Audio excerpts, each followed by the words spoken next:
Welcome back to the World Endurance Championships in Terengganu, Malaysia. As you can see, the skies did open up as predicted. Adeline, what happened overnight? Thanks, Lisa. 98 participants made it through the second phase. Qatar's Abdullah Tuwaim Al-Mari came in first with 2 hours, 55 minutes and 12 seconds. He's followed closely by Spain's Maria Alvarez Ponton when she clocked in 2 hours, 56 minutes and 45 seconds. Another Middle East country took third place, this time from the United Arab Emirates, when His Highness Sheikh Hamdan Mohammed Al Maktoum clocked in 2 hours, 57 minutes and 9 seconds. Then in the third phase, a total of 82 riders made it through as 16 participants failed to continue. In this phase, Spain's Maria Alvarez Ponton overtook Qatar's Abdullah Tuwaim to come in first place with a time of 4 hours, 25 minutes and 38 seconds. Abdullah Tuwaim came close behind in second place with 4 hours, 26 minutes and 37 seconds. UAE Sultan Ahmad Sulaim was third after clocking in 4 hours, 43 minutes, 3 seconds. In the fourth phase, 12 riders were out from the previous phase, leaving only 70 participants.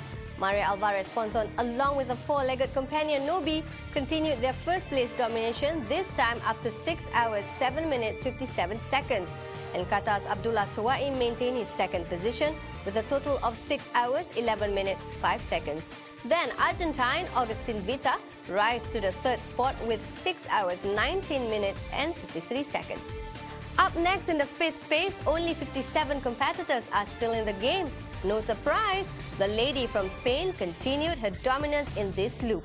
She clocked in 7 hours, 25 minutes and 52 seconds, while Agustin Vita climbed one spot higher to second place with his time of 7 hours, 45 minutes, 50 seconds. Third place belonged to Sultan Ahmad Sulaim with 7 hours, 46 minutes and 16 seconds. Malaysians were sad to see their beloved king, His Majesty Tuanku Mizan Zainal Abidin, end his journey at the end of Phase 5. That's all from me. Back to you, Lisa. Thanks, Adeline. The race continues after the break. Stay with us.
Well, Nobi there.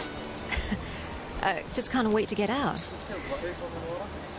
You know, you're looking at a horse that's gone 150 kilometers. That's about 94 miles. And the horse looks awfully fresh, doesn't she? Not complaining. There she goes into loop 7, the final 10 kilometers for the race. Because Maria has been the #1 rider. She, you know, for last year she was the #1 ranked rider in the world, and she and Jack Bogo sort of knocked each other off the perch, you know, on a regular basis. But in the end, she ended up on top, and I think this will be the pinnacle of her career to win the world championship, to really prove that she is the #1 in the world. And Ahmad bin Sulayem from United Arab Emirates. So he stayed very close, only seconds behind. Look, Zulu there really got it cranked up. Well, they're both two very, very competitive riders. Number 9, Sultan Ahmed bin Sulayem, is renowned for his competitiveness. So you sure bet you got a race on your hands with that one. We're looking at the front runner Maria Alvarez from Spain, who it would appear has won the gold medal, assuming she gets a final trot out for completion. I hope the helicopter can locate those second and third place riders, because that's where the real race is shaping up right now. There she comes for the final turn down the home straight. From there, it's 800 meters to the finish. That She's rider we very see in the relaxed. background is not on the same loop that she is. That's not the second place rider overtaking her. She's all alone. It's just amazing. I mean, look at the stride coming in. You can't believe that the horse has just done 100 miles. It looks so comfortable and at ease. You know, that is a modest-sized horse in today's international endurance racing. Increasingly, horses over 15-1, 15-2 have been favored. And this is a more traditional size Arab, probably 14-3 at the most. And I'm glad to see the average size horse, you know, that has come out and beat the big boys, figuratively and literally. This is a small horse, and it's got a big heart. And it's interesting that you told me earlier on that Maria's choice for this championship, a smaller built horse, to dispense off the heat.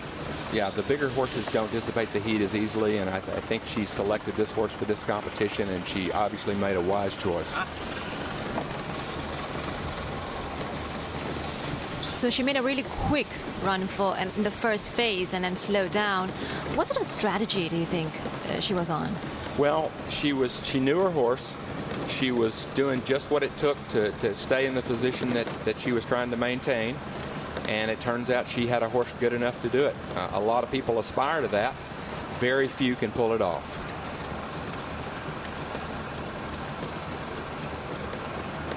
Nobi, an Arabian breed,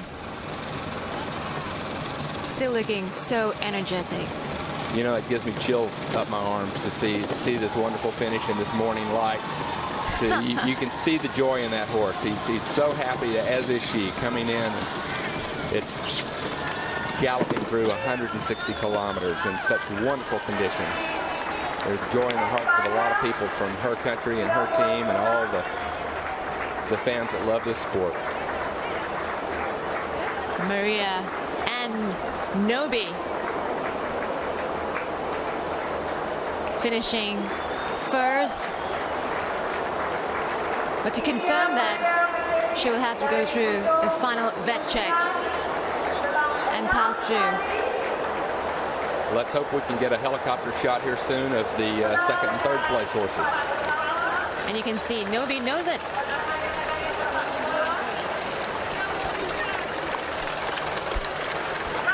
And probably now it's time to take a look at the competition in midfield. Challenges for the second and third placing. Yeah, this is the agonizing time for any rider, having crossed the finishing line and, you know, getting the horse pulse rate down or heartbeat down as quick as possible to get it into the veterinarians to make the wait as short as possible. But it's also a strategy, because sometimes the horses could get lame or tie up after the race. But they also only have one opportunity to present the horse to the veterinarian, so they've got to make 100% sure that the heartbeat stays below and is well below the maximum rate that it's required. But then it's also a fine balance between that and preventing the horse from maybe getting stiff or something. So, but this is a very agonizing period. She's just going off to be weighed, because all the riders that completes the race has to be weighed to make sure that they are within the weight category.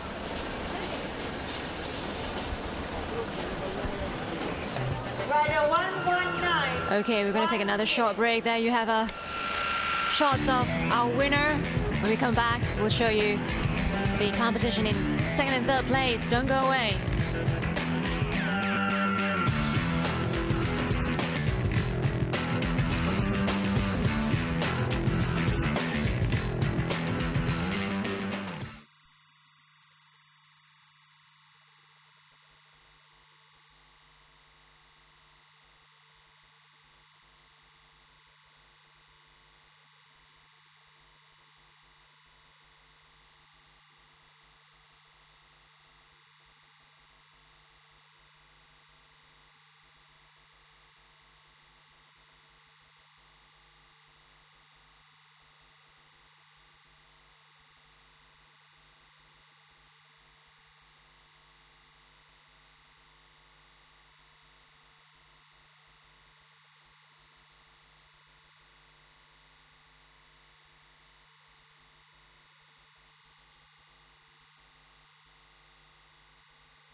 Maria Alvarez Ponton's horse here, Nobi, number 108. I might point out that unlike the other vet gates in which the time doesn't stop until the horse crosses down, at the finish the time stops when the horse crosses the line. So now the horse is not in as big a hurry to get in the vet gate. This horse's time has stopped, and he can take his time to really cool down when he presents to the veterinarians. This is the team vet checking the horse prior to going in the vet gate.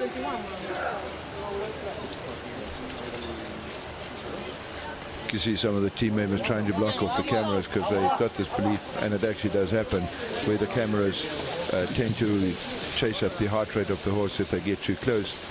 Hence the fact that he tried to block off the camera to get away from it. But knowing Juma Husband's strategy, they will try and get this horse through the vet as soon as possible. They're not going to use up their full 30 minutes. In fact, there they are bringing the horse to the veterinarians. So they normally don't wait. And as I said earlier, it's due to the fact that they're scared that something else could happen. The horse might get cold or and get stiff or something to that effect.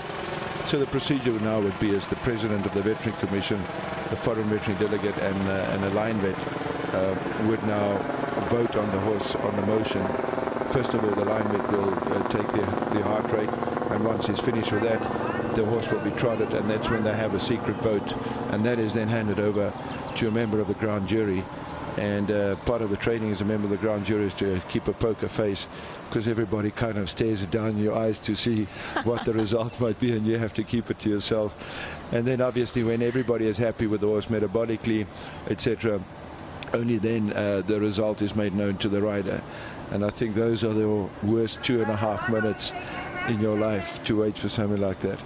So we know what's going through now Maria Alvarez Ponton's mind. She's very anxious to know the final results, the confirmation from the panel of judges. You know, I suspect her crew is probably here. We've got finally got our helicopter feed of the second place horse. Zulu, is that the UAE horse? I believe that's the Argentine horse. Yeah, that's the Argentinian horse, that Augustin coming down. He's got about 1.5 kilometers from where he is now to finish the race. He's very much ahead. Yeah, there does seem to be no sign of Sultan bin Saleem, the UAE rider. But this is a cracking pace. Once again, bearing in mind that horse has done 160 kilometers and can still crack up the pace at the last kilometer or so, in fact the last 10 kilometers. This horse looks the fitter for the day. Here, however, just like Zulu said, an amazing finish for this horse to go out this strong and gallop at this pace throughout that last 10 kilometers is another fantastic finish for this horse. And it's a great finish for Argentina. That's one happy young man.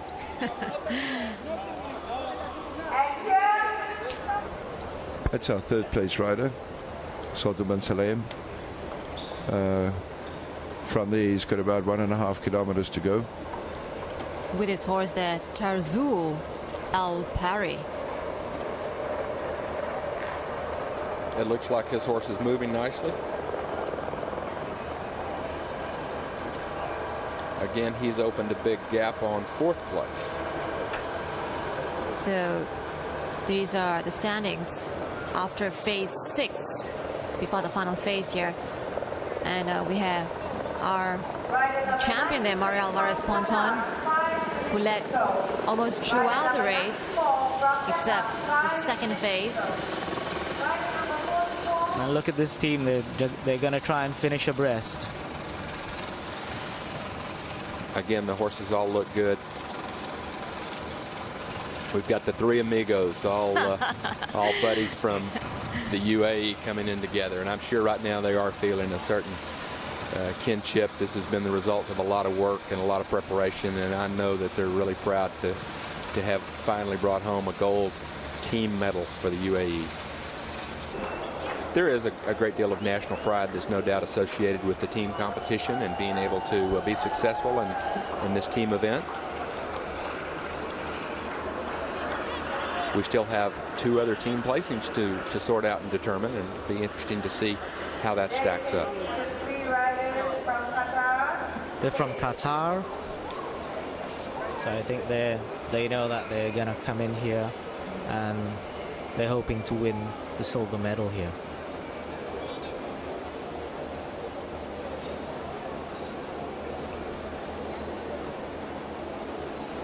We should have one more Qatari to finish. Rider 113, 10 seconds.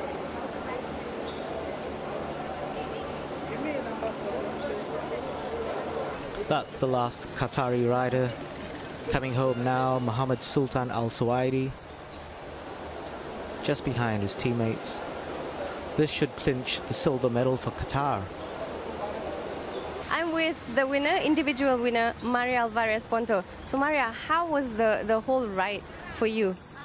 It was good. It was easier than I thought yesterday. And at the beginning, I thought it will be really a strong race. But after the rain and I don't know, something happened, and the horse is amazing. So I think it was easy for the horse, even if it's a really difficult race, but it was easy for the horse.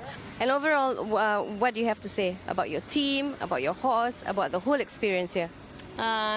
First thing, the horse is amazing. So he is the winner, and the team is the winner. My name will be in the World Championship, but it's the team. We have an amazing team.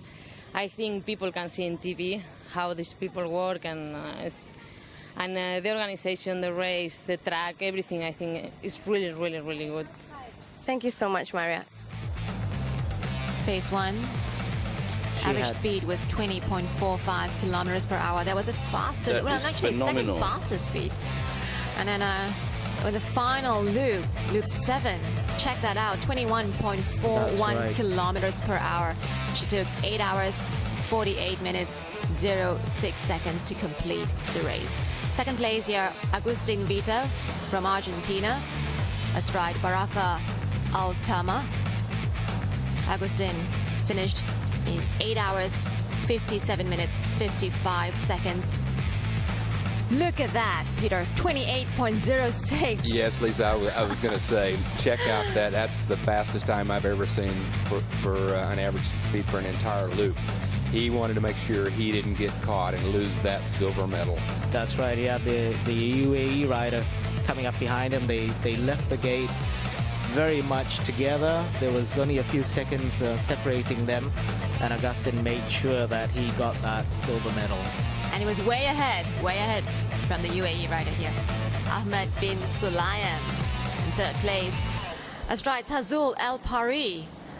Now, Ahmed bin Sulayem took 9 hours, 9 minutes, 31 seconds to complete the 160-kilometer ride. So he walks away with the bronze medal. It's great for him because he was going out as an individual. His teammates go home with a gold medal, and he gets to go home with a bronze. So that strategy worked out for him as well. We do hope you've enjoyed our coverage of the World Endurance Championships from Terengganu, Malaysia. We'll leave you with the pictures and the prize presentation. Bye for now. We will begin with the individual winners. The bronze medal, Sultan Ahmed Sultan bin Sulayem of the United Arab Emirates, riding Cal Ramon. The silver medal, Agustin Vito of Argentina, riding Baraka Ibn Altama. And the gold medal winner, Maria Mercedes Alvarez Ponton of Spain, riding Novi. To the bronze winners, the team from Bahrain. To the silver winner, the team from Qatar. And to the winning team of the 12th FEI World Endurance Championship 2008, the team from the United Arab Emirates. It is now time to announce the prize for the best conditioned horse. Novi, ridden by Maria Mercedes